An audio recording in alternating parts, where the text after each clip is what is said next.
4 दिन का अभी उनका राजनीतिक जीवन नहीं हुआ और सहस्राब्दियों से जो सनातन चल रहा है, जिसकी वैश्विक पहचान और वैश्विक स्वीकारोक्ति, आज आप देखिए ऋषि सुनक हैं प्रधानमंत्री इंग्लैंड के, वो ओपन कहते हैं कि हम गर्व से कहो कि हम हिंदू हैं।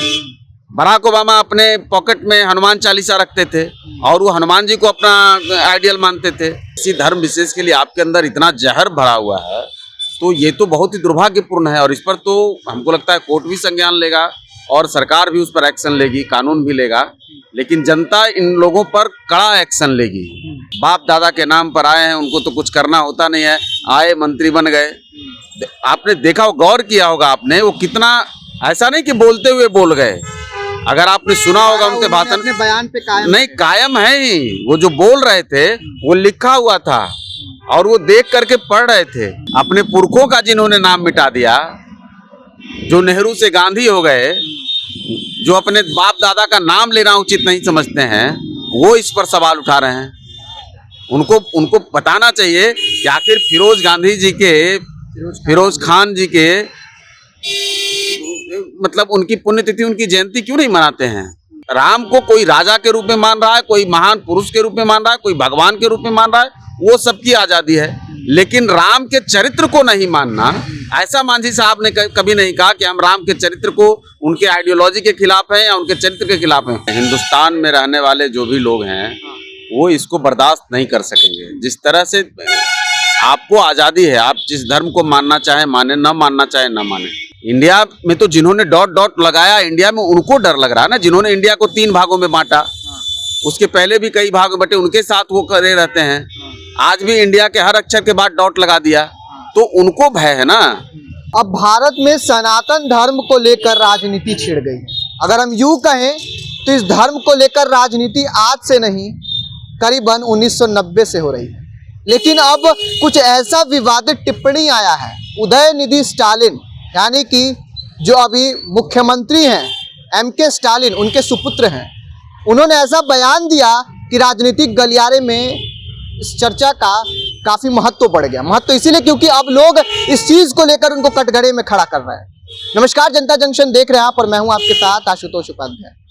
अभी हमारे साथ हम के राष्ट्रीय प्रवक्ता हैं और इनसे हम बातचीत करेंगे कि उदयनिधि का ऐसा बयान आता है तो आपके नज़रिए से क्या सोचना है?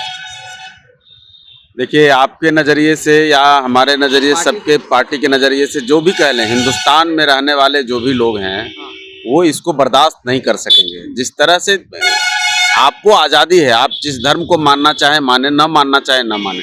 सर्वधर्म समभाव का जो हमारा भारत का एक विराट, कह लीजिए कि उसका चिंतन है, उसका आइडियोलॉजी है, संविधान में जिसकी व्याख्या है, सर्वधर्म को मानने की आज़ादी है, एक दूसरे को हम लोग सब कोई माने न माने, प्रतिष्ठा सब कोई देते हैं। और उसमें अगर किसी धर्म विशेष के लिए आपके अंदर इतना जहर भरा हुआ है, तो ये तो बहुत ही दुर्भाग्यपूर्ण है। और इस पर तो हमको लगता है कोर्ट भी संज्ञान लेगा और सरकार भी उस पर एक्शन लेगी, कानून भी लेगा, लेकिन जनता इन लोगों पर कड़ा एक्शन लेगी। जिस तरह से ये लोग शांत सरोवर में एक कंकड़ मार कर देखते हैं और यह जानने की कोशिश करते हैं कि उसके अंदर कितना हलचल है, उसके अंदर क्या प्रतिक्रिया होती है, तो ये लोग का एक, देखिए, पूरा जो ये घमंडिया गठबंधन है ना, उसका एक ये पूरा सोची समझी हुई साजिश है। उसी सोची समझी साजिश के तहत आपको देखे होंगे कि आपने बिहार में जितने हिंदू पर्व थे उन सारे पर्वों में छुट्टियों में कटौती कर दी गई, वापस लिया जनता के और संगठन के और राजनीतिक दलों के दबाव में। जब उनको लगा कि प्रतिक्रिया बहुत कड़ा आ रहा है और इसका खामियाजा हमको बहुत भुगतना पड़ेगा, तब उन्होंने वापस लिया। प्रयास तो किया ना, ये लोग यही काम करते हैं। उसी का एक कड़ी है उदयनिधि। अभी बच्चे हैं, अभी कुएं के मेंढक हैं, बाप दादा के नाम पर आए हैं, उनको तो कुछ करना होता नहीं है, आए मंत्री बन गए। आपने देखा, गौर किया होगा आपने, वो कितना, ऐसा नहीं कि बोलते हुए बोल गए, अगर आपने सुना होगा उनके भाषण, अपने बयान पे कायम नहीं कायम है ही, वो जो बोल रहे थे वो लिखा हुआ था और वो देख करके पढ़ रहे थे। तो आप समझिए कि क्या है। ऐसा नहीं कि आदमी फ्लो में कुछ बोल गया, कुछ बुला गया, चलिए उसकी बात है। बाजाबता लिखा हुआ स्क्रिप्टेड था। इस तरह का कारनामा जो है ये लोग लगातार कर रहे हैं, अलग अलग राज्यों में अलग अलग माध्यम से। अच्छा नेताजी, एक बात बताइए, आपकी पार्टी हम है, हम में भी कुछ दिन पहले जीतन राम मांझी अलग अगर नीतीश कुमार जी के साथ थे तो उस वक्त भी उन्होंने कहा था कि राम काल्पनिक है, क्योंकि इसका जुड़ाव सनातन से ही है। राम भी सनातनी थे, मतलब हिंदू के ही एक तरीके से मान सकते हैं। तो क्या आपको लगता है उस समय राम को काल्पनिक बताना ये गलत नहीं था और आज वो बोल दिए तो आपको गलत लगा? देखिए, उन्होंने अपनी मंशा जाहिर की। आपको कहा, मैंने क्या कहा, सबको किसी भी धर्म को मानने की आज़ादी है, नहीं मानने की आज़ादी है, लेकिन उन्होंने ये कभी नहीं कहा कि राम को समाप्त कर देना चाहिए, सनातन को समाप्त कर देना चाहिए, हिंदू धर्म को समाप्त कर देना चाहिए। अनेकों लोग हैं, तो इसमें कबीर भी हुए जिन्होंने नहीं माना, वो निराकार को मानते थे, तो वो तो अपनी इच्छा है। लेकिन उन्होंने ये कभी नहीं कहा कि इसको मानने वाले गलत हैं या इसकी समाप्ति होनी चाहिए। इसकी तुलना वो किन चीज़ों से कर रहे हैं उदयनिधि, उसको इसको जोड़कर नहीं देखा जा सकता है। मांझी साहब ने जो कहा वो उनकी अपनी एक है, वो धर्म की आस्था सबकी अलग अलग है, अपने अपने राम। हाँ। अगर आप आज कुमार विश्वास का प्रवचन सुनते होंगे, उसमें अपने अपने राम है सबके। दशरथ के राम अलग थे, कौशल्या के राम अलग थे, विश्वामित्र के राम अलग थे, सीता के राम अलग थे, रावण के राम अलग थे। तो राम को कोई राजा के रूप में मान रहा है, कोई महान पुरुष के रूप में मान रहा है, कोई भगवान के रूप में मान रहा है, वो सबकी आज़ादी है। लेकिन राम के चरित्र को नहीं मानना, ऐसा मांझी साहब ने कभी नहीं कहा कि हम राम के चरित्र को, उनके आइडियोलॉजी के खिलाफ हैं या उनके चरित्र के खिलाफ हैं। उन्होंने हमेशा कहा कि राम का जो चरित्र है वो अद्भुत है और उनके पथ पर चलना चाहिए, लेकिन हम भगवान के रूप में नहीं मानते। तो अम्बेडकर साहब ने भी कहा था, ये अलग विषय है। लेकिन ये जो कह रहे हैं, ये अपने उनके अंदर कितना जहर भरा हुआ है उस लड़के के अंदर, इसको समझने की जरूरत है। 4 दिन का अभी उनका राजनीतिक जीवन नहीं हुआ और सहस्राब्दियों से जो सनातन चल रहा है, जिसकी वैश्विक पहचान और वैश्विक स्वीकारोक्ति, आज आप देखिए ऋषि सुनक हैं प्रधानमंत्री इंग्लैंड के, वो ओपन कहते हैं कि हम गर्व से कहो कि हम हिंदू हैं।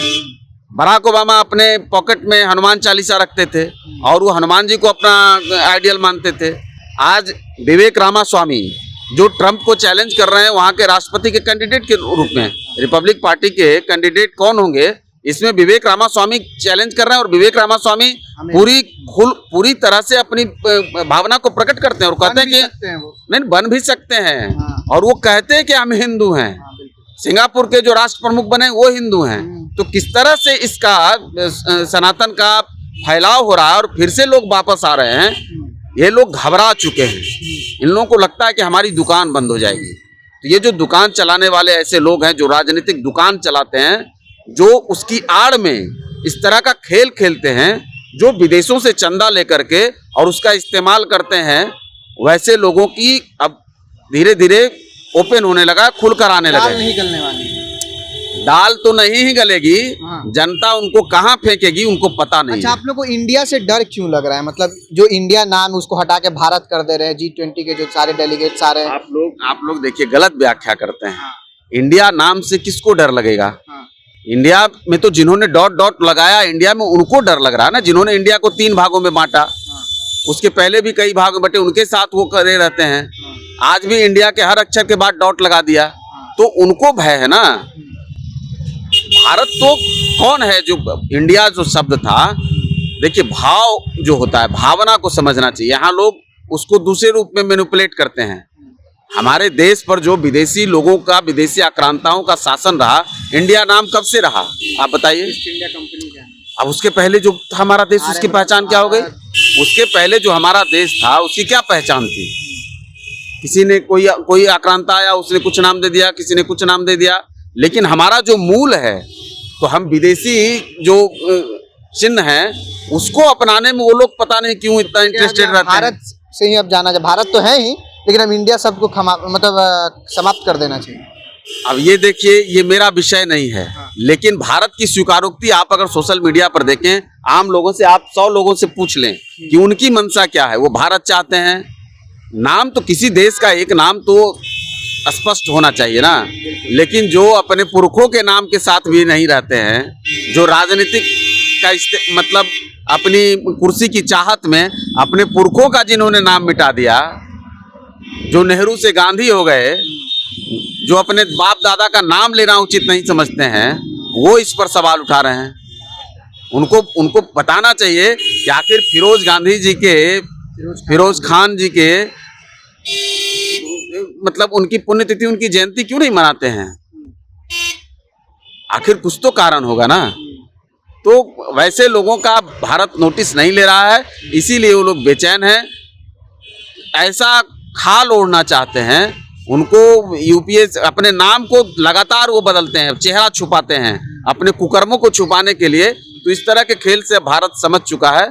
जनता अब उन लोगों के झांसे में नहीं आने वाली है। चंद्रयान की गति से, द्रुत गति से भारत विश्व का कह लीजिए कि दूसरा तीसरा इकोनॉमी बनने जा रहा है। आदरणीय मोदी जी के नेतृत्व में जो भारत का गति चल पड़ा है, उसमें कोई ब्रेक नहीं आने वाला। मोदी जी के साथ नहीं रहते तब तो गति नहीं रहता।